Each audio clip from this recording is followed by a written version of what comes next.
Google stock is selling off after earnings, down over 6% on the day. Alphabet reported $9.11 per share in earnings, making it look like a gigantic beat, up 217% above expectations. That would have made it look like Google's earnings per share were up massively year over year, historically high growth. But the reality is roughly 70% of that net income or GAAP earnings per share in the quarter was primarily tied to investment gains in SpaceX and Anthropic. That boosted their quarterly net income to $112 billion.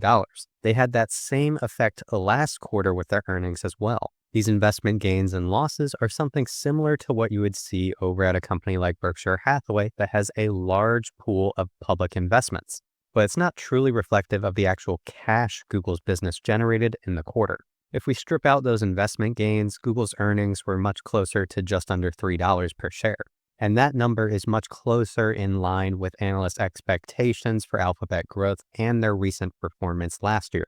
But the more important number here with Google and why it's selling off is buried in its cash flow statement. Google generated negative $5.86 billion of free cash flow in the quarter. That's right, negative. And that's the first negative quarter of free cash flow going back all the way to 2006 for Google. Now, to be fair, Google did generate $39.07 billion of operating cash flow in the quarter, which was up 40% year over year. So the company is growing their cash generated from their actual core business, and it's growing very fast for a large company. And you can see over the trailing 12 months, they've generated $185.6 billion in operating cash flow, again, up nearly 40% year over year. So the company is making more money than ever, but the problem is they're spending more money than ever as well. Or depending whether you're a bear or a bull, they are investing that money maybe. In the latest quarter, Google had $44.9 billion in capital expenditures, and this is funding their AI data center buildout. That CapEx is up 100% year over year for the quarter. They've spent $132 billion over the trailing 12 months. This is historically high for the company, which previously had a capital light business model, especially for their core Google search business. Now, they did boost CapEx over time to fund Google Cloud, which is a great hyperscale data center business. And this new CapEx spending is supercharging that side of the business while also allowing them to develop the cutting edge models that they have now with Google DeepMind and run the actual implementation of these models with AI inference across all of their Google applications in the Google Suite and, of course, Google Search. And they need a lot of compute for all of that. And if you think this is a lot, Google's management just said in the latest earnings call that they are expecting $195 to $205 billion of annual capital expenditures going forward. And they said it may be even more in 2027. So is the market wrong to be worried about all of this capital expenditures at Google? Today, I'll provide my thoughts on whether this 6.5–7% sell-off is a buying opportunity for Google stock. But Google isn't the only company selling off after earnings. I'll look at two other examples, including Tesla, which sold off nearly 15%. Plus a dividend growth stock, which some of you in the comments wanted me to cover, Rollins, ticker symbol ROL. They sold off 10% after earnings. So with that said, let's roll the intro and get into today's stock analysis video.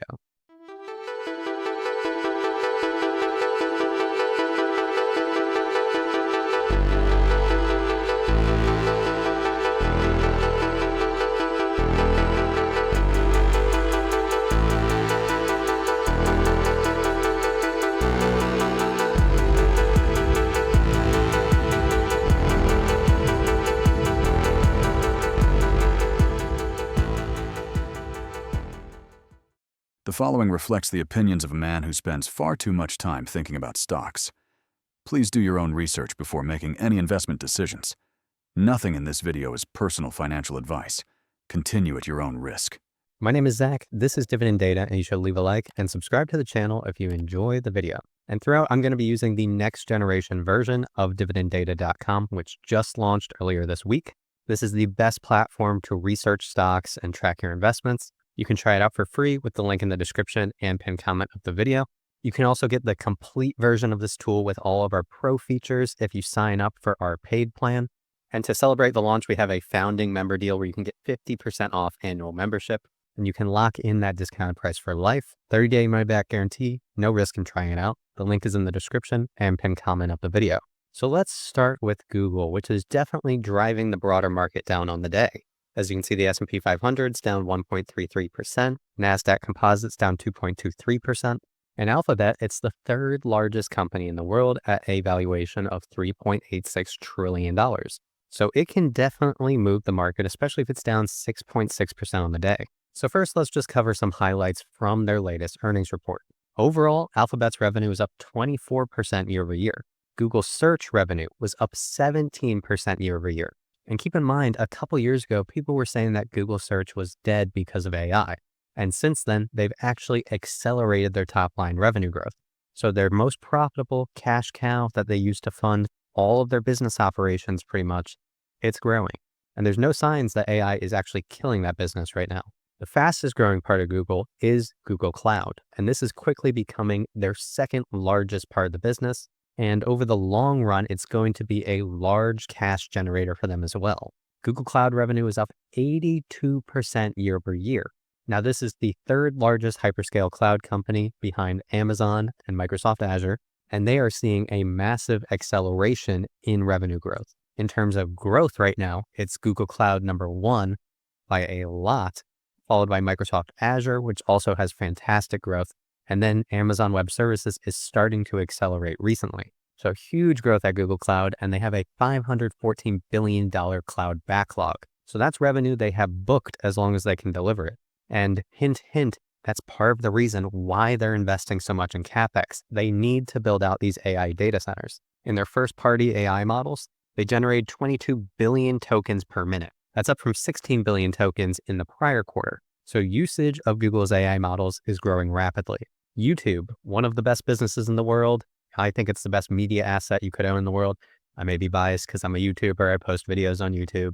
Their revenue is up 13% year over year. And the Gemini app, which is Google's AI app, their version of ChatGPT or Claude, that has 950 million monthly active users. And that goes to show the power of Google's distribution. They own Android with all of the Google phones, Google Search, it's massive.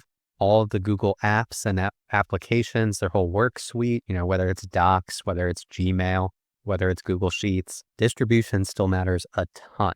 And I'll explain briefly how they break up their business. So they have Google Services. That includes Google Search, YouTube Ads, Google Network, and their subscription platforms. Google Search is their largest revenue by far in that segment, and it's also nearly pure profit margins. So while they're diversifying a bunch, this is still the cash cow. So you can see their overall revenue is up 15% year over year in that business segment. And their subscriptions are growing pretty well, now at $12.9 billion of quarterly revenue, up 15% year over year. And you can see the overall operating income in the segment. This is their big profit driver.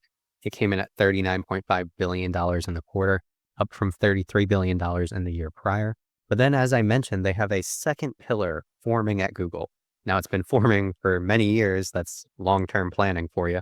And that's Google Cloud. Google Cloud revenue for the quarter came in at $24.7 billion, up from $13.6 billion the year prior. And their growth accelerated from 32% year over year to 82% year over year. And this is why they're investing so much money. And this is actually becoming a profitable part of their business. Around a year and a half ago, they had their first profitable quarter for Google Cloud. And last year, this quarter was $2.8 billion of operating income. This quarter, $8.8 billion of operating income, and their operating margin is expanding. It's becoming more profitable. Now, yes, there still is the capital expenditures part of that, but a lot of that isn't to replace their current business that is operating right now in Google Cloud. It's to build future capacity and bring in next generation hardware to serve that increased demand. This is not one of those businesses like AT&T as an example, where they have to build out 5G and spend tens of billions of dollars, but it doesn't necessarily increase their amount of revenue they can generate or the amount of customers they can serve. With Google Cloud and a lot of these hyperscale companies, if they spend the CapEx, the demand is there and their businesses will grow. So that will help you understand Google's business and their recent performance in Q2. But let's dive a little bit more into that CapEx spending and then talk about whether or not Google's a good buy at today's price. So first, in the big picture, Google's a growing business. $445 billion of trailing 12 months revenue, up 20% year over year. And the company is building an incredibly strong balance sheet. $921 billion in total assets with $281 billion of liabilities. So they have shareholder equity of $640 billion.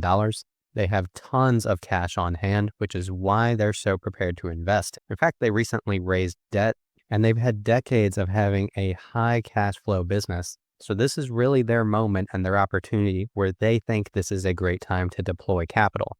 Now, interestingly, for a long time, the company didn't pay dividends. They did do some share buybacks though, and they were repurchasing shares from 2019 through last year.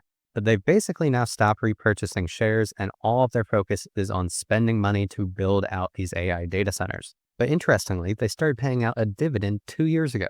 Now, to be fair, it's a very low payout ratio. We're talking 10%. So the company can still afford to pay this even with their lowered free cash flow. And they've been raising the dividend payment about 4% annually. The whole story with Google, though, is growing their operating cash flow. And they seem to be doing that. Now, the CapEx, as I mentioned earlier, it's growing at an insane rate. And in the recent quarter, their CapEx spending outpaced their free cash flow. However, over the trailing 12 months, the company is still free cash flow positive, and actually significantly so. Now, it's down 20% year over year, but they generated $53.2 billion of free cash flow over the trailing 12 months. And if you're wondering why I was zoomed in there, I switched now to the 0 y-axis. So you can see it's still very profitable. However, in the latest quarter, it hit negative $5 billion. And that's because they had their highest CapEx ever in one of their lowest earning quarters. If we go back to 2025 was their weakest quarter of the year. So Q2 proves to be their weakest quarter. Now they saw 40% year-over-year growth in this Q2, but it's still the lowest quarter. So if you're looking at Google stock, I would say that next quarter, if it has 40% year-over-year growth as well, they will be far ahead of their CapEx, even if they raise it another $15 billion. So yes, this quarter, Google's free cash flow was negative, but I think longer term, their business is still growing. And I think even if they increase CapEx, they can definitely remain positive free cash flow. And it really just depends on how aggressive they want to be. The big picture is that Google is financially still in a fantastic position, one of the best businesses in the world. They have a dominant position in AI. I don't even have the time to go into how they're a full stack AI company. Today, we're focusing more on the financials and stock analysis side of it. But overall, I would not be worried about any fundamental side of Google's business. But is it a good time to buy right now? That's the question. And to that, I don't have a definitive yes at the current price. So after selling off nearly 7% today, Google is up 1.35% on the year. That's year to date. And it's up 67.9% over the past year. So overall, the company is still up pretty big in terms of stock price. And when you compare Google to some of its peers, it doesn't necessarily signal that it's a screaming buy. And that's why I'm saying you don't need to rush in to buy more Google right now. As an example, if we look at a company like Microsoft, it's pretty much the same exact conditions with the free cash flow being lower because they're spending so much on AI data centers. And the market's been putting a hurt into Microsoft. And I don't necessarily think that's going to switch up in the short term. The same is true with Meta. I think over the next few months, I don't think that's going to switch up. The market has been punishing all of the companies spending the CapEx and it's been rewarding the companies who are generating tons of free cash flow. Like these memory companies, Micron, a lot of the semiconductor companies. In general, NVIDIA, although I would argue NVIDIA is actually looking a little undervalued right now in the market. So if we go back to Google, I agree long term, they're going to have tons of growth. And this is going to be a company you want to hold on to, you want to own long term, dollar cost average into over time. And if you're in that camp, a 7% sell off like today could be a decent opportunity to add to the position. But I wouldn't rush into going heavy right now. Google's not necessarily a deep discount at the moment, but this company will keep growing well into the future. Analyst expectations are in 2030, they'll have $24.26 in annual earnings per share, which at today's price would be a 13.2 P ratio. If you assume they trade at 22 P ratio at that time, then that would imply a stock price in 2030 of $540, which would be up 69.4% from here or 12.6% annually. And I'll give you another look here. This is called the value graph on dividenddata.com. And this EPS version, it's based on that GAAP earnings per share. But I already mentioned the problem with Google's GAAP earnings per share. It has those SpaceX and Anthropic gains. And longer term, those could switch into losses And in general, yes, that's good for Google's balance sheet that these companies are worth more, but it's not reflective of the cash generation of Google's business. So I would like to flip over to free cash flow and operating cash flow, and that'll give you better context of whether or not Google is a good buy right now. So what we're doing here is we're comparing to the historic multiple that Google has traded at over the past 5 years. The median free cash flow multiple has been 28.2. And you can see that Google's free cash flow, it's been basically flat over the past 5 years, so the fair value hasn't changed that much, but the stock price has gone up a ton. So if you look at Google purely based on free cash flow, and you think it should trade at its historic free cash flow multiple compared to where it is right now, then it's 161% too expensive. And this is part of the reason why Google stock, I think over the short term, it's going to face some market pressures. A lot of analysts always look towards free cash flow, and long-term free cash flow is one of the most important metrics. But the big question when you're analyzing Google is whether you think this return on investment is going to be good for them. And one section of the market is very bearish on AI. They do not like AI stocks. They think the whole thing's a bubble. I personally don't fall into that camp, don't really agree with most of the arguments towards that side. There definitely are some private companies and things going on that are in bubble territory, and there will be tons of examples that happen. But the actual fundamentals of AI and the technology, not a bubble. And one of the key differences from this compared to the dot-com bubble is one, the valuations a lot of these companies are trading at is much cheaper, but also the idea that there are no just dark or dead data centers sitting around not running. There is a huge compute shortage. That's why all this spending is so high. They need to build out more capacity. One of the many things that happened in the dot-com era, you saw the dark fiber situation where they were building out all this capacity that wasn't even needed, and it took decades for it to fill out. We're not close to that right now in AI. So that's the free cash flow version of the value graph. But if we switch to operating cash flow, this gives a more realistic version of it. And over the next couple years, I would be valuing Google stock based on their operating cash flow. And compared to the historic multiple over the past 5 years for Google stock, it's close to fair value right now. It's about 16% overvalued. And again, you can enter in your own target. So if you assume you want a 25 price to operating cash flow ratio, that would imply the share price would be $382, which would be 19.5% upside from here. Or if you want 15%, then it would imply the stock has 28% downside from here. But overall, long term, Google is a growing business. So their actual fair value is growing over time. So I was buying Google stock a lot more in 2025 during that tariff sell-off period. And right now I'm not chasing to buy more. But if it continues to sell off in the coming weeks, this could be another good buying opportunity for Google.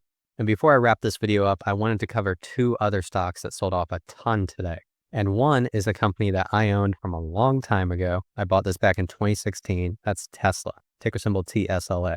I still own that initial position, and it is down 14.25% today. That is a huge sell-off, and this is because Tesla is a very volatile company, and their short-term earnings are not that good at the moment. If we take a look at their recent earnings per share, they missed analyst expectations by 34%. EPS for the quarter came in at 33 cents per share. They did beat on revenue, though, by 6.8%. Revenue for the quarter came in at $28.24 billion. But over the short term, Tesla has a problem with their stock. And in the next 6 months, I don't necessarily see the stock doing that well. And I'll start to explain why. So if we just take a look at the company's revenue, Tesla was on a massive ramp of growth for a while. And if you look at Tesla, pretty much everything actually ties back to its fundamentals in its various business segments. So what was happening here? It was the Tesla Model S. It was the Tesla Model X. They were ramping up. Then what happened? They had the Tesla Model 3, their low-cost, high-volume vehicle, and the Tesla Model Y, their slightly more expensive but high-volume vehicle. Those took years to ramp up, but once they were producing them at volume, they saw a huge revenue ramp.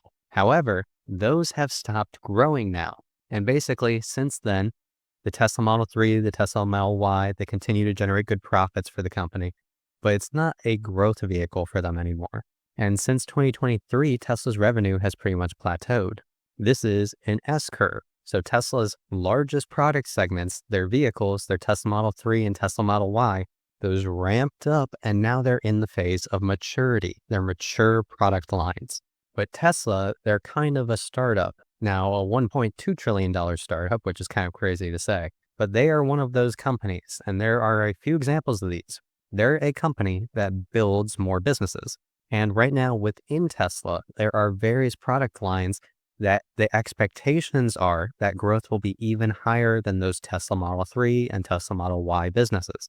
And what are those? You have the self-driving business that will come in the form of the subscription that their consumers pay in their cars to have autopilot. And then, but the larger of those opportunities longer term is going to be the robotaxi business. But that is a slow rollout right now. A lot of that is due to regulation. The technology has gotten quite good over the past year, but it's the real world rollout that is the slow part. And as a part of that rollout, you have new vehicle types. You have the Tesla Cybercab, which is going to be coming out later this year. It's in the early phases of production right now. That vehicle is going to have its own S-curve associated with it. The rollout of robotaxis, that's going to have an S-curve associated with it as well. But right now we're in that slow phase. It's going to be probably a couple years before they start ramping up. And what Elon Musk, the CEO of Tesla, he would argue that their biggest business is going to be the Optimus robots, the humanoid robots. And in terms of US-based robot manufacturers, Tesla is in the best position by far because they have the real-world experience of actually ramping up large-scale manufacturing of very complex vehicles. It's kind of like their core expertise as a company. And pretty much in the US, there's Figure, which is probably in the second best position.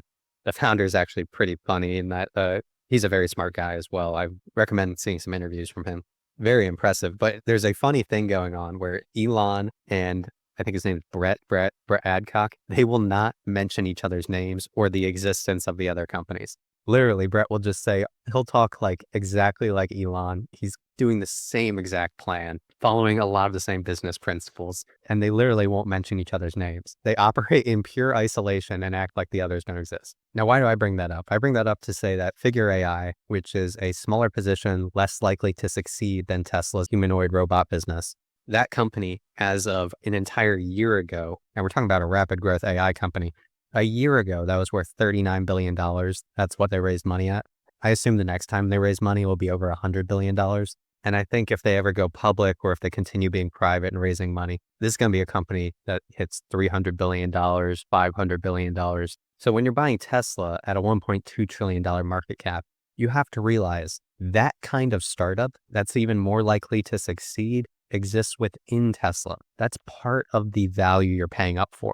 And I'll dive into some of Tesla's other financial metrics. And I'll also tell about another business segment they're working on that is going to cause some pressure on the stock as well. So Tesla's operating cash flow over the trailing 12 months, it's at its all-time high, $18.69 billion, up 18% year over year. But again, growth has been much slower since the Tesla Model 3 and Y kind of matured. If we look at Tesla's free cash flow, it's actually declined a bit in that time. And part of that is from increased capital expenditures. They build out their own AI data centers, and that's because they have to train these next generation self-driving models. Tesla's actually been a very early AI company, which is why when we're talking about them getting into robotics and humanoid robots and AI training related to that, they're in a pretty good position. They've been doing machine learning and AI for over a decade at this point. Other CapEx expenses, they're building up new manufacturing lines for these robots. They have a vertically integrated company in so many different aspects. They have like lithium refineries. They've got domestic battery manufacturing plants. They manufacture solar panels, tons and tons of factories. To one, that gives you even more context about Google's AI spend and how large these AI data centers and how expensive they are. In that Tesla is building all of these massive factories and they're spending way less money. But there is another very expensive project that Tesla is working on. It's called the Terafab, and they're basically going to become a semiconductor manufacturing company. They have a partnership with Intel, and it's a joint venture with Tesla and SpaceX. And this is another thing. Maybe 5 to 10 years from now, it has some good economic benefits. It will certainly help them vertically integrate and make sure they have good supply of semiconductors coming in. But this is going to be a long project and is going to be a ton of upfront CapEx. So when I'm looking at Tesla stock and it sells off 14%, I'm not trying to dive in and buy that right now.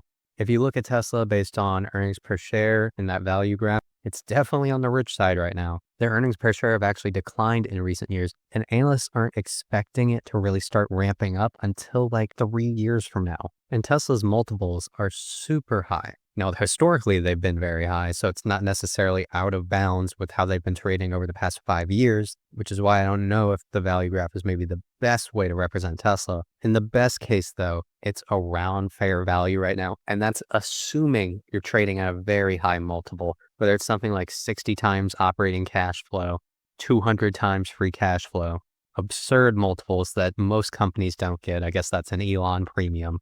I don't like to play those games. I only buy Tesla when it's deeply undervalued, and we're not there yet. In my Roth, I had bought some in January 2023 in this period when it sold off a ton when he bought Twitter. And earlier this year, I sold some of that and allocated into a different stock because I bought it in my Roth IRA, so I didn't have to pay the capital gains on it. And I'll probably do that in the future with Tesla. If they sell off another 40% sometime in the future from here, I'd probably be a net buyer. The other factor with Tesla is there's speculation they may merge with SpaceX, but that is a topic for its own video. And then finally, I'm going to talk about Rollins, ticker symbol ROL. And I'm only mentioning this because I got some YouTube comments yesterday. I got 2 asking me to cover this stock, and that's because after hours, they were starting to sell off, and today they're down 10.93%. Again, they were another company that just reported earnings. Now, to be fair, compared to Google and Tesla, I personally don't know as much about this company, but I'll give you my thoughts on the financial side of it. And one thing I noticed as I zoomed out over the long term, this has been a great performer in the stock market. All time, it's grown at a compound annual growth rate of 11.8%, and that's just from their price return. If we look at their total return, going back to 1985, they have a 21,600% total return. That's like 13.82% CAGR. And this goes to show the power of investing in a consistently profitable company that pays dividends and is growing over time. If you were owning Rollins and you reinvested your dividends over all these years to buy more shares, that compounding effect has been huge, 11,153%. If we look at their dividend overall, it's been a company that has grown their dividend pretty much every single year on a reliable basis. Now, it seems like they've had some special dividends along the way that can be kind of confusing, but their base quarterly dividend over the past 10 years has grown at a 15% compound annual growth rate. That is quite good.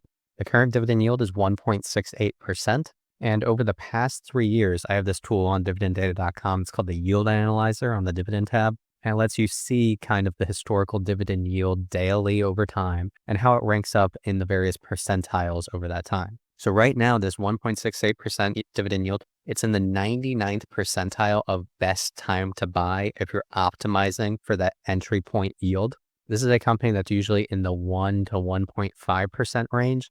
Again, this is for their base dividend. You can see their spikes over time when they had those large special dividends. So as I'm just looking at Rollins stock, again, I don't know much about the company personally, but the financials speak to this being a pretty good buying opportunity.